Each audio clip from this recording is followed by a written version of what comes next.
The story of Prophet Idris alayhi salam. Prophet Idris alayhi salam, known as Enoch in the Bible, is regarded as either the second or third prophet in Islam. There are 25 prophets mentioned by name in the Quran. Some historians and scholars like Ibn Kathir consider Prophet Adam's alayhi salam third son, Sheeth or Seth, as being his successor and carrying on the responsibilities of prophethood. However, his prophetic status in Islam is not definitively confirmed. The details of his life come from older scriptures that have been distorted and corrupted. So, in Islamic tradition, it is allowed to read and learn about his story, provided that the lessons drawn do not contradict the teachings of the Quran. Still, we must be careful, as it should not be regarded as truths or used on the basis of religious rulings. What we can say about Prophet Idris alayhi salam is that he was the forefather of Prophet Nuh alayhi salam. We are told in two separate verses the qualities Prophet Idris alayhi salam possessed that made his position elevated in the sight of Allah subhanahu wa ta'ala. I quote, "And mention Ishmael and Idris and Dhul-Kifl, all were of the patient." This was Surah Anbiya, Ayah 85. End quote. Also mentioned in the book the case of Idris. He was a man of truth and sincerity and a prophet, and we raised him to a lofty station. This was Surah Maryam, Ayat 56 and 57. Prophet Idris alayhi salam was a well-built man with a strong, broad chest and spoke with a low voice. It is also said he was tall and handsome and always showed calmness in his demeanor. Beyond his physical attributes, he was also intellectually curious. He pondered the vastness of the universe that his creator made, from the sky, the earth, the moon, the stars and the clouds. The tafsir of Ma'arif al-Quran mentions Idris alayhi salam as the first man who learned how to write with a pen.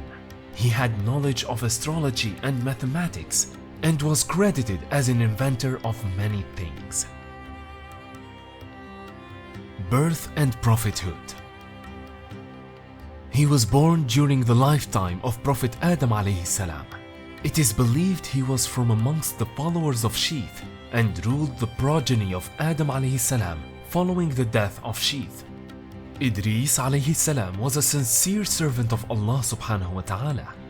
Hence, Allah subhanahu wa ta'ala chose him as a prophet and messenger and elected him as the ruler over the children of Adam. What began after the death of Sheeth is the people of Cain. Qabil lost guidance, and sin and corruption began increasing rapidly and spreading. Idris alayhi salam could not bear to watch his own people failing prey to the influence of shaitan.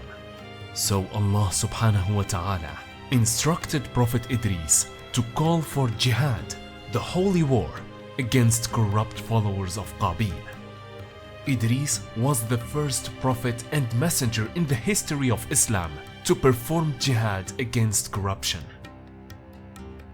As commended by Allah subhanahu wa ta'ala, Idris gathered an army of men and battled in the name of Allah subhanahu wa ta'ala against the transgressors and emerged victorious.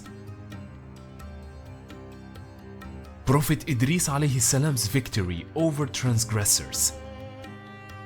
From a narration of the people of the book, which is also mentioned by many Quranic commentators, and Allah knows best, one day, Prophet Idris alayhi salam was informed by Allah subhanahu wa ta'ala of a remarkable promise. He was told that he would receive the rewards of all the good deeds performed by each man until his last breath. This meant he would receive double the reward. Prophet Idris alayhi salam was overjoyed with the news and thanked Allah subhanahu wa ta'ala immensely for all his blessings. But Idris alayhi salam was quite old and he knew death was near. He was not ready to depart from this world as he enjoyed spreading goodness on earth. He had a friend from the angels whom he asked whether he could speak to the angel of death and see if it could be delayed. The angel told him that this was a matter with Allah subhanahu wa ta'ala, but that there was no harm in trying. Thus Idris alayhi salam got on the angel's wing and ascended to heaven. He passed through the first, second and third heaven. However, upon reaching the fourth level, Allah subhanahu wa ta'ala commanded the angel of death to take his life. Idris's dear companion said to the angel of death, "Prophet Idris wants to know if you could prolong his life." The angel of death was stunned. He replied, "And where is Idris?" "He is upon my back," answered the angel. The angel of death replied, "How astonishing! I was sent and told to seize Idris' soul in the fourth heaven. I kept thinking how I could seize it in the fourth heaven when he was on earth. Subhanallah, he made it happen." Idris alayhi salam did not dispute. He simply accepted that if this is what Allah subhanahu wa ta'ala ordained, so be it. And as Allah subhanahu wa ta'ala instructed, the angel of death took the soul of Idris in the fourth heaven. This remarkable event of Prophet Idris alayhi salam is confirmed as noted in Sahih Bukhari, hadith number 7517, and at Tirmidhi 3157. When Prophet Muhammad ascended to the heavens during Isra and Mi'raj, he was greeted by various prophets who came before him. In the first heaven, he met Adam. In the second, Isa and Yahya. In the third, Yusuf. And in the fourth, Idris, may peace be upon them all.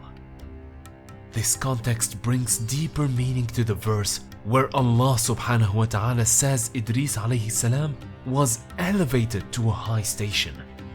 This elevation refers not only to his moral character and righteousness, but also to his literal ascension, where he was taken up to the fourth heaven.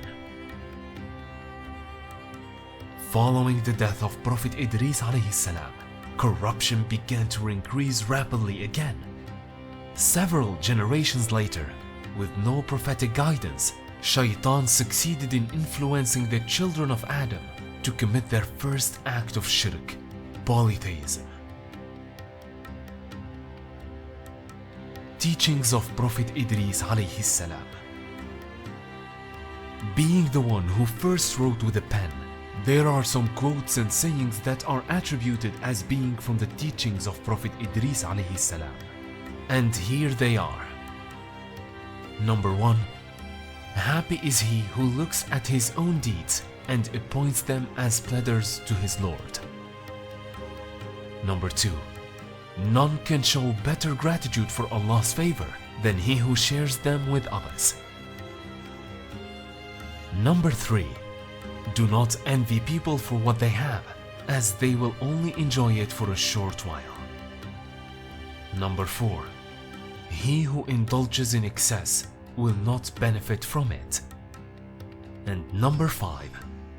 The real joy of life is to have wisdom.